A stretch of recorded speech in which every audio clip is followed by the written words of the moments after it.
ಕೊಪ್ಪಳದ ಗವಿಸಿದ್ದೇಶ್ವರ ಮಠ ಇದು ಕರ್ನಾಟಕದ ಬಹುತೇಕ ಜನರಿಗೆ ಗೊತ್ತಿರುತ್ತದೆ. ಸಮಾಜೋದ್ಧಾರಕ ಕೆಲಸಗಳನ್ನು ನಿರ್ವಹಿಸುವ ಕೆಲವು ಮಠಮಾನ್ಯಗಳಲ್ಲಿ ಕೊಪ್ಪಳದ ಶ್ರೀ ಗವಿಸಿದ್ದೇಶ್ವರ ಮಠ. ಇತ್ತೀಚೆಗೆ ಜಾತಿಗೊಂದು ಮಠಮಾನ್ಯಗಳು ಗುರುಗಳು ಆಗಿರುವ ಕಾಲಘಟ್ಟದಲ್ಲಿ ಸಿದ್ದೇಶ್ವರ ಸ್ವಾಮಿಗಳು, ಶಿವಕುಮಾರ ಸ್ವಾಮಿಗಳು ಮತ್ತು ಕೊಪ್ಪಳದ ಗವಿಸಿದ್ದೇಶ್ವರ ಸ್ವಾಮಿಗಳಂತಹ ಕೆಲವು ಸ್ವಾಮಿಗಳು ಸಮಾಜದ ಉದ್ಧಾರಕ್ಕಾಗಿ, ಎಲ್ಲರ ಒಳಿತಿಗಾಗಿ ಕೆಲಸ ಮಾಡ್ತಿದ್ದಾರೆ. ಅಂತಹ ಗವಿಸಿದ್ದೇಶ್ವರ ಮಠ ಮತ್ತು ಆ ಮಠದ ಶ್ರೀಮಾನ್ಯರ ಕುರಿತು ಈ ಒಂದು ವಿಡಿಯೋದಲ್ಲಿ ನೋಡೋಣ. ಪ್ರಪಂಚದ ಪ್ರಮುಖ ಆಗುಹೋಗುಗಳನ್ನು ರೂಪಿಸುವಲ್ಲಿ ಮಠಮಾನ್ಯಗಳು ಬಹಳ ಪ್ರಮುಖ ಪಾತ್ರವನ್ನು ವಹಿಸ್ತವೆ. ಹಾಗೆ ಜನರ ಧಾರ್ಮಿಕ ಮತ್ತು ಸಾಮಾಜಿಕ ಕಾರ್ಯಗಳನ್ನು ನೆರವೇರಿಸುವುದಕ್ಕಾಗಿ ಮತ್ತು ಶಿಕ್ಷಣ ಸಂಸ್ಕಾರ ನೀಡಿ ಪ್ರಜ್ಞೆ ಉಂಟು ಮಾಡಿ ಜನರಿಗೆ ಒಳಿತನ್ನು ಮಾಡುವುದರಲ್ಲಿ ಮಠಮಾನ್ಯಗಳ ಪಾತ್ರ ಬಹಳ ಮುಖ್ಯವಾಗಿದೆ. ಆ ರೀತಿಯಾಗಿ ಕರ್ನಾಟಕದಲ್ಲಿ ಅಂಥದ್ದೊಂದು ಕೆಲಸವನ್ನು ಮಾಡ್ತಕ್ಕಂತಹ ಕೊಪ್ಪಳ ನಗರದಲ್ಲಿರುವ ಸುಪ್ರಸಿದ್ಧ ಮತ್ತು ಐತಿಹಾಸಿಕ ಮಠ ಅದು ಗವಿಮಠ. ಕೊಪ್ಪಳದ ಗವಿಸಿದ್ದೇಶ್ವರ ಮಠವು ಕರ್ನಾಟಕದ ಅತ್ಯಂತ ಹಳೆಯ ಮಠಗಳಲ್ಲಿ ಒಂದಾಗಿದೆ. ಗವಿಸಿದ್ದೇಶ್ವರ ಮಠ ಸುಮಾರು 800 ವರ್ಷಗಳಷ್ಟು ಹಳೆಯದಾಗಿದ್ದು ಬೆಟ್ಟದ ಮೇಲೆ ನೆಲೆಗೊಂಡಿದೆ. ಕ್ರಿಸ್ತಿ ಶತಕ 1086ರಲ್ಲಿ ಶಾಸನದ ಪ್ರಕಾರ ಮಠದ ಮೊದಲ ಪೀಠಾಧಿಪತಿಗಳಾಗಿ ಶ್ರೀ ರುದ್ರಮುನಿ ಶಿವಾಚಾರ್ಯರು ಕಾಶಿಯ ಜಂಗಮವಾಡಿಯಿಂದ ಧರ್ಮ ಪ್ರಸಾರ ಮಾಡುತ್ತಾ ಕೊಪ್ಪಳದ ಪೂರ್ವ ಬೆಟ್ಟದ ಗವಿಯಲ್ಲಿ ನೆಲೆಸಿ ಧಾರ್ಮಿಕ ಸಾಮಾಜಿಕ ಸುಧಾರಣೆಗಳಲ್ಲಿ ನಿರತರಾಗುತ್ತಾರೆ.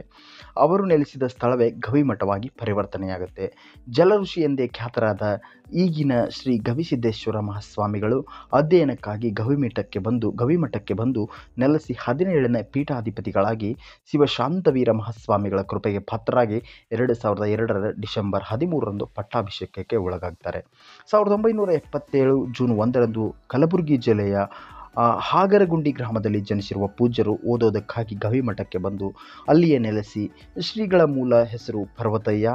ಕಲಬುರಗಿ ವಿಶ್ವವಿದ್ಯಾಲಯದ ಪದವಿಯಲ್ಲಿ 6ನೇ ರ್ಯಾಂಕ್ ಪಡೆಯುವುದರ ಮುಖಾಂತರ ಅವರು ಕನ್ನಡ ಮತ್ತು ಸಂಸ್ಕೃತ ವಿಷಯದೊಳಗೆ ಸ್ನಾತಕ ಪದವಿಯನ್ನು ಪಡೆದಿರತಕ್ಕಂಥದ್ದು. ಗವಿಮಠದ ಅಭಿವೃದ್ಧಿಯಲ್ಲಿ ಕ್ರಾಂತಿಯನ್ನೇ ಮಾಡಿದರು. ಅವರು ಗವಿಮಠದ ಮೇಲಿದ್ದ ಸುಣ್ಣ ಬಣ್ಣ ತೆಗೆಸಿ ಮೂಲ ರೂಪಕ್ಕೆ ತಂದರು.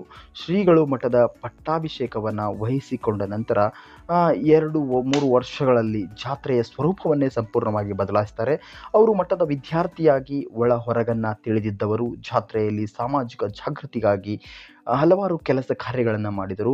ಗವಿಮಠದ ಬೆಟ್ಟದ ಶಿಖರದಲ್ಲಿರುವ ಸ್ವಾಮೀಜಿಗಳ ಸಮಾಧಿಗಳನ್ನು ಹೊಂದಿರುವ ದೇವಾಲಯ ಇದೆ. ಶಿಖರದಿಂದ ನೆಲಮಟ್ಟದವರೆಗೆ ಮೆಟ್ಟಲುಗಳಿವೆ.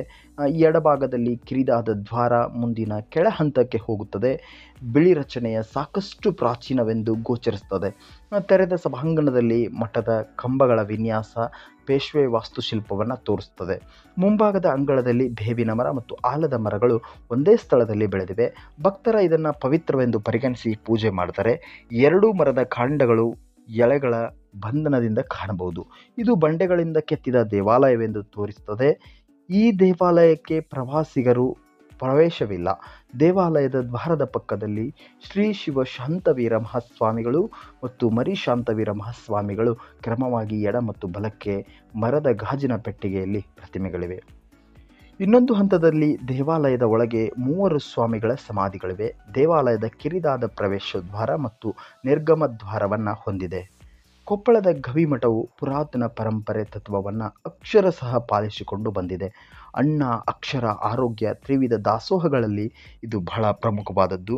ಪ್ರತಿ ವರ್ಷ ಕೇವಲ ರಥೋತ್ಸವ ಮಾಡುವುದರಿಂದ ಜನರಿಗೆ ಪ್ರಯೋಜನ ಆಗೋದಿಲ್ಲ ಅಂತ ಅರ್ಥಕೊಂಡ ಶ್ರೀಗಳು ಜಾತ್ರೆಯಲ್ಲಿ ಸಾಮಾಜಿಕ ಸಂದೇಶ ನೀಡೋದಕ್ಕೆ ನಿರ್ಧರಿಸಿ ಪ್ರತಿ ವರ್ಷ ಒಂದೊಂದು ಜಾಗೃತಿ ಮೂಡಿಸ್ತಾ ಇದ್ದಾರೆ. ಅಂದರೆ ಬಾಲ್ಯ ವಿವಾಹ, ಜಲದೀಕ್ಷೆ ಕಾರ್ಯಕ್ರಮಗಳಡಿ ನೀರು ಸಂಗ್ರಹಣೆ ಅರಿವು, ದೃಷ್ಟಿ ಇಲ್ಲದವರಿಗೆ ಬೆಳಕಾಗೋ ನೇತ್ರದಾನ ಸಂದೇಶ, ಹೀಗೆ ಹಲವಾರು ಕೆಲಸಗಳ ನಡುವೆ ಗಿಡ ಮರಗಳ ಮಹತ್ವವನ್ನು ಸಾರುವ ಲಕ್ಷ ವೃಕ್ಷ ಅಭಿಯಾನ, ವಿಶೇಷ ಚೇತನ ಸಾಮೂಹಿಕ ವಿವಾಹ, ಹೀಗೆ ಹಲವಾರು ಸಾಮಾಜಿಕ ಕಾರ್ಯಗಳನ್ನು ಏರ್ಪಡಿಸಿ ಸ್ವಾಮೀಜಿಯವರು ಸಮಾಜಮುಖಿ ಮತ್ತು ಸಮಾಜಕ್ಕೆ ಬೇಕಾದಂಥ ಒಂದು ಅದ್ಭುತ ಶಕ್ತಿಯಾಗಿ ಆ ಭಾಗದಲ್ಲಿ ನೆಲೆಸಿದ್ದು ಈಗಲೂ ಕೂಡ ಆಶ್ಚರ್ಯಚಕಿತವಾಗಿದೆ. ಗಿಣಿಗೇರಿ ಕೆರೆ ಅಭಿವೃದ್ಧಿ, ಅಡವಿ ಹಳ್ಳ ಅಭಿವೃದ್ಧಿ ಮತ್ತು ಸ್ಪರ್ಧಾತ್ಮಕ ವಿದ್ಯಾರ್ಥಿಗಳ ಅಧ್ಯಯನಕ್ಕಾಗಿ ಲೈಬ್ರರಿಗಳು, ಹಿರೇಹಳ್ಳ ಪುನಶ್ಚೇತ ಮುಂತಾದ ಅಭಿವೃದ್ಧಿ ಪರ ಕಾರ್ಯಗಳನ್ನು ಕೆಲವೇ ವರ್ಷಗಳಲ್ಲಿ ಮಾಡಿ ನಾಡಿನಾದ್ಯಂತ ಬಹಳ ಪ್ರಸಿದ್ಧಿಯನ್ನು ಪಡೆದಿರತಕ್ಕಂಥವರು ಈಗಿನ ಗವಿಶ್ರೀ ಸ್ವಾಮಿಗಳು. ಈ ವರ್ಷ ಜಾತ್ರೆಯ ಜಾಥಾ ವಿಶೇಷ ಚೇತನ ಮಕ್ಕಳಿಗೆ ಮತ್ತು ಅಂದರೆ ಕೃತಕ ಅಂಗಾಂಗ ಜೋಡಣೆ ಸಂಕಲ್ಪ ಅಭಿಯಾನ ಮಾಡಿದ್ದಾರೆ. ಸ್ವಾಭಿಮಾನಿ ಬದುಕನ್ನು ಕಟ್ಟಿಕೊಳ್ಳುವುದಕ್ಕೆ ಅಂಗವಿಕಲರಿಗೆ ಆಸರೆಯಾಗುವುದಕ್ಕೆ ಈ ಅಭಿಯಾನವನ್ನು ಮಠದ ವತಿಯಿಂದ ಹಮ್ಮಿಕೊಂಡಿದ್ದಾರೆ. ಅಂಗವಿಕಲರ ಸ್ವಾವಲಂಬಿ ಜೀವಕ್ಕೆ ಊರುಗೋಲಾಗುವ ಗವಿಶ್ರೀ ಮಠಗಳ ಸಂಕಲ್ಪ ಮಾಡಿದ್ದು ಕೃತಕ ಕೈಕಾಲುಗಳನ್ನು ಅಳವಡಿಸುವುದು, ಎಲ್ಲರಿಗೂ ಈ ಸೌಲಭ್ಯ ಕಲ್ಪಿಸಲಾಗುತ್ತದೆ. ಅಲ್ಲದೆ ಶ್ರವಣ ದೋಷ ಹೊಂದಿರತಕ್ಕಂಥ ವಿದ್ಯಾರ್ಥಿಗಳ ಗುರುತಿಸಿ ಭಾರತೀಯ ರೆಡ್ ಕ್ರಾಸ್ ಒಂದು ಸಂಸ್ಥೆ ಕೊಪ್ಪಳ ಜಿಲ್ಲಾ ಶಾಖೆ ಸಹಯೋಗದೊಂದಿಗೆ ಉಚಿತ ಶ್ರವಣ ಸಾಧನವನ್ನು ಶ್ರೀಗಳು ಕೆಲಸ ಮಾಡುತ್ತಿದ್ದಾರೆ. ಇದೆಲ್ಲವನ್ನು ನೋಡಿದರೆ ಇವತ್ತಿನ ಜಾತಿಗಳ ಮಧ್ಯೆ ನನ್ನ ಜಾತಿ ನಿನ್ನ ಜಾತಿ ಎಂದು ಕೇವಲ ಜಾತಿ ಹನಿಪಟ್ಟು ಕಟ್ಟಿದುಕೊಂಡು ಸಮಾಜವನ್ನು ಎಲ್ಲಿಗೆ ಕರೆದುಕೊಂಡು ಹೋಗುತ್ತಿದ್ದಾರೆ ಎಂದು ಗೊತ್ತಾಗುತ್ತಿಲ್ಲ. ಬಹುತೇಕ ಇಂದಿನ ಸ್ವಾಮಿಗಳು ತಮ್ಮ ಜಾತಿಗೆ ಮೀಸಲಾತಿ ಬೇಕು, ತಮ್ಮ ಜಾತಿಯವರು ಶಾಸಕ ಮತ್ತು MLA MP ಮುಖ್ಯಮಂತ್ರಿ ಹೀಗೆ ದೊಡ್ಡ ದೊಡ್ಡ ಗದ್ದುಗೆಗಳನ್ನು ಹಿಡಿಯಬೇಕೆಂದು ಓಡುತ್ತಿರುವವರ ಮಧ್ಯೆ ಸಮಾಜಕ್ಕೆ ಸಮಾಜಮುಖಿ ಕೆಲಸಗಳನ್ನು ಮಾಡುತ್ತಿರುವವರು ಈ ಗವಿಸಿದ್ಧ ಸ್ವಾಮಿಗಳು ಅನ್ನೋದು ಬಹಳ ಹೆಮ್ಮೆಯ ವಿಷಯ. ಉತ್ತರ ಕರ್ನಾಟಕ ಭಾಗದಲ್ಲಿ ಇಂದಿಗೂ ಕೂಡ ಬಡ ಮಕ್ಕಳ ಶಿಕ್ಷಣಕ್ಕೆ ಮಠಗಳೇ ಆಧಾರ ಆಗಿದೆ.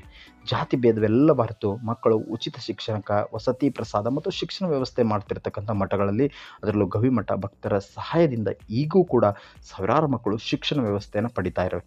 ಧರ್ಮ ಜಾತಿಯನ್ನು ನೋಡದೆ ಸರ್ವಧರ್ಮದ ಮಕ್ಕಳಿಗೆ ಉಚಿತವಾಗಿ ಶಿಕ್ಷಣವನ್ನು ನೀಡುವ ಕನಸು ಮತ್ತಷ್ಟು ಸಾಕಾರಗೊಂಡಿದೆ. ಬಡ ಮಕ್ಕಳಿಗೆ ಗವಿಮಠ ಆಶ್ರಯ ತಾಣ ಆಗಿದೆ. ಇತ್ತೀಚೆಗೆ ಗವಿಮಠದ ಆವರಣದಲ್ಲಿ ಉಚಿತ ವಸತಿ ಪ್ರಸಾದ ನಿಲಯ ಬೃಹತ್ ಕಟ್ಟಡ ಕೂಡ ಎದ್ದು ನಿಂತಿದೆ. ಈ ನೂತನ ಕಟ್ಟಡದಲ್ಲಿ 130 ಕೊಠಡಿಗಳಿರತಕ್ಕಂತಹ ವಿಶಾಲ ಪ್ರಸಾದ ನಿಲಯ ಅತ್ಯಾಧುನಿಕ ಅಡುಗೆ ಮನೆಯ ಆಧುನಿಕತೆಯನ್ನು ಹೊಂದಿದೆ. 1 ಗಂಟೆಗೆ ಸುಮಾರು 1200 ಚಪಾತಿ ಮಾಡುವ ಯಂತ್ರ, 10 ನಿಮಿಷದಲ್ಲಿ 1000 ಇಡ್ಲಿ ತಯಾರಿಸುವ ಮಷೀನು, ಅಡಿಗೆ ಮನೆ ಇದೆಲ್ಲ ಇದೆ. ಅಂದಾಜು 5000 ವಿದ್ಯಾರ್ಥಿಗಳು ಈ ಹಾಸ್ಟೆಲ್ನಲ್ಲಿ ಉಳಿದುಕೊಳ್ಳಬಹುದು. ಈಗಿನ ಶ್ರೀಗಳು ಇತ್ತೀಚೆಗೆ ಕುಷ್ಟಗಿಯಲ್ಲಿರುವ ಮಸೀದಿಯನ್ನು ಉದ್ಘಾಟಿಸಿ ಹಿಂದೂ ಮುಸ್ಲಿಂ ಸಾಮರಸ್ಯದ ಒಂದು ಮತ್ತಷ್ಟು ಬಿಗಿಯನ್ನಗೊಳಿಸಿದರು. ಬಹುತೇಕ ನಾವು ಇವತ್ತು ಹಿಂದೂ ಸಮಾಜದಲ್ಲಿರ್ತಕ್ಕಂಥ ಸ್ವಾಮಿಗಳು ಕೇವಲ ಹಿಂದುತ್ವವನ್ನು ಮತ್ತು ಹಿಂದೂ ಧರ್ಮದ ಪರ ಘೋಷಣೆಗಳನ್ನು ಕೊಡುವ ಮಧ್ಯೆ ಹಿಂದೂ ಮುಸ್ಲಿಮರು ಒಂದೇ ಎನ್ನುವ ಒಂದು ಸಂಕಲ್ಪವನ್ನು ಮಾಡ್ತಕ್ಕಂಥವರು ಗವಿಸಿದ್ಧ ಸ್ವಾಮಿಗಳು ಅಂತ ನಾವು ಇಲ್ಲಿ ಹೇಳಬಹುದು. ವಿಚ್ಛೇದನ ಪ್ರಕರಣಗಳು ಸಾಮಾನ್ಯವಾಗಿ ಕೋರ್ಟ್ನಲ್ಲಿ ಇತ್ಯರ್ಥಗೊಳ್ತವೆ. ಆದರೆ ನ್ಯಾಯಾಲಯವು ಸ್ವಾಮಿಗಳ ಬಳಿ ತೆರಳಿ ವಿಚ್ಛೇದನ ಸಮಸ್ಯೆಯನ್ನು ಬಗೆಹರಿಸಿಕೊಳ್ಳಿ ಎಂದು ಸಲಹೆಯನ್ನು ಕೂಡ ನೀಡೋದು ಬಹಳ ವಿಶೇಷವಾಗಿದೆ. ಇಂಥದ್ದೊಂದು ಪ್ರಕರಣಕ್ಕೆ ಗವಿಮಠ ಸಾಕ್ಷಿಯಾಗಿರ್ತಕ್ಕಂಥದ್ದು. ಧಾರವಾಡ ಹೈಕೋರ್ಟ್ ಪೀಠವು ಗಂಡ ಹೆಂಡತಿಗೆ ಸಂಸಾರಿಕ ಜೀವನ ಸರಿಪಡಿಸಿಕೊಳ್ಳುವುದಕ್ಕೆ ಶ್ರೀ ಗವಿಸಿದ್ಧ ಸ್ವಾಮಿಗಳ ಮಧ್ಯಸ್ಥಿಕೆ ಸಲಹೆ ನೀಡಿದೆ. ಅಂತೆಯೇ ದಂಪತಿಗಳು ಕುಟುಂಬಸ್ಥರು ಗವಿಮಠಕ್ಕೆ ಹೋಗಿ ಶ್ರೀಗಳ ಸಲಹೆ ಪಡೆದು ಒಂದಾಗಿ ಜೀವನ ನಡೆಸುತ್ತಿದ್ದಾರೆ.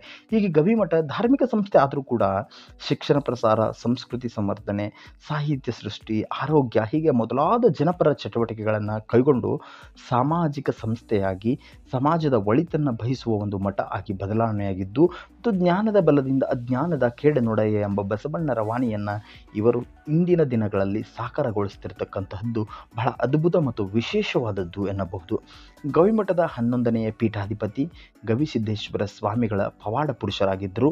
ಕ್ರಿಸ್ತಿ ಶತಕ 1816 ಪುಷ್ಯಬಹುಳ ಬೀದಿಕೆಯಲ್ಲಿ ಲಿಂಗೈಕ್ಯರಾಗಿದ್ದರು. ಆ ದಿನವೇ ಪ್ರತಿ ವರ್ಷ ಜಾತ್ರೆಯಾಗಿ ಆಚರಿಸಲಾಗುತ್ತೆ. ಈ ಬಾರಿ ಜಾತ್ರಾ ಮಹೋತ್ಸವ ಆರಂಭವಾಗಿದ್ದು ಜನವರಿ 15, 16, 17ರಂದು ಜಾತ್ರಾ ಮಹೋತ್ಸವ ಅಂಗವಾಗಿ ವಿಶೇಷ ಕಾರ್ಯಕ್ರಮಗಳನ್ನು ಮಾಡ್ತಾರೆ. 15 ದಿನಗಳ ಕಾಲ ನಡೆಯುವ ಜಾತ್ರೆಗೆ ನಾಡಿನಾದ್ಯಂತ ಲಕ್ಷ ಜನ ಬರ್ತಾರೆ. ಜಾತ್ರೆಗೆ ಬಂದವರಿಗೆ ಭಕ್ತಿಯ ಜೊತೆಗೆ ಅನುಭವ ಜಾಗೃತಿಯನ್ನು ಕೂಡ ತೆಗೆದುಕೊಂಡು ಮನೆಗೆ ಹೋಗಲಿ ಎಂಬುದು ಗವಿಮಠದ ಉದ್ದೇಶವಾಗಿದೆ. ಇದು ಗವಿಸಿದ್ದೇಶ್ವರ ಮಠದ ಸಂಪೂರ್ಣ ಇತಿಹಾಸ ಆಗಿರುತ್ತೆ. ಇಂದಿನ ಇಂತಹ ಜಾತಿ ಆಧಾರಿತ ಸಮಾಜ ಮಠಮಾನ್ಯಗಳ ಮಧ್ಯೆಯೂ ಶ್ರೀ ಗವಿಸಿದ್ದೇಶ್ವರ ಮಠದ ಸ್ವಾಮಿಗಳು ಸಮಾಜೋದ್ಧಾರಕ ಕೆಲಸಗಳನ್ನು ಮಾಡ್ತಾ ಇದ್ದಾರೆ. ಯಾವುದೇ ಜಾತಿ ಮತ ಪಂಥ ಒಂದಕ್ಕೆ ಸೀಮಿತವಾಗದೆ ಸಮಾಜೋದ್ಧಾರಕ ಕೆಲಸಗಳನ್ನು ಮಾಡುತ್ತಿರುವುದು ಎಲ್ಲರಿಗೂ ಮಾದರಿ. ಇದೇ ರೀತಿಯಾಗಿ ಎಲ್ಲ ಮಠಮಾನ್ಯಗಳು ಕೇವಲ ಕಾವಿ ಹಾಕುವುದಲ್ಲ, ಕಾವಿಯಿಂದ ಸಮಾಜಕ್ಕಾಗುವ ಒಳಿತನ್ನು ಮಾಡಬೇಕು ಮತ್ತು ಒಳಿತಿನ ಎಲ್ಲ ಪರಿಣಾಮಗಳು ಜನರಿಗೆ ಆಗಬೇಕು. ಯಾವುದೇ ಸಮಸ್ಯೆ ಎಂದರೆ ಅದು ಮಠಕ್ಕೆ ಹೋಗಬೇಕು. ಮಠದಲ್ಲಿ ಕೇವಲ ದೇವರ ಪೂಜೆ ನಡೆಯದಷ್ಟೇ ಶಿಕ್ಷಣ, ಸಂಸ್ಕೃತಿ, ಆಚಾರ, ವಿಚಾರ, ನಡೆ, ನುಡಿ ಹೀಗೆ ಎಲ್ಲವೂ ಕೂಡ ಮಠದಲ್ಲಿ ನಡೆದರೆ ನಿಜವಾಗೂ ರಾಮರಾಜ್ಯವಾಗುತ್ತೆ. ಈ ಕರ್ನಾಟಕ ಬಹಳ ಅದ್ಭುತ ರಾಜ್ಯ ಆಗುತ್ತೆ. ಜಾತಿಗಳ ವೈಷಮ್ಯ ಹೋಗಿ ನಾವೆಲ್ಲರೂ ಒಂದು ಎನ್ನುವಂಥದ್ದು ಬರುತ್ತೆ. ಹೀಗೆ ಗವಿಮಠದ ಸ್ವಾಮಿಗಳಂತೆ ಎಲ್ಲ ಸ್ವಾಮಿಗಳು ಕೂಡ ಸಮಾಜೋದ್ಧಾರಕ ಕೆಲಸವನ್ನು ಮಾಡಲಿ ಎಂಬುದು ನಮ್ಮ ಆಶಯ. ಇದೇ ರೀತಿ ವಿಡಿಯೋಗಳಿಗಾಗಿ ಈ ನಮ್ಮ ಚಾನಲನ್ನು ಸಬ್ಸ್ಕ್ರೈಬ್ ಮಾಡಿ. ಧನ್ಯವಾದಗಳು.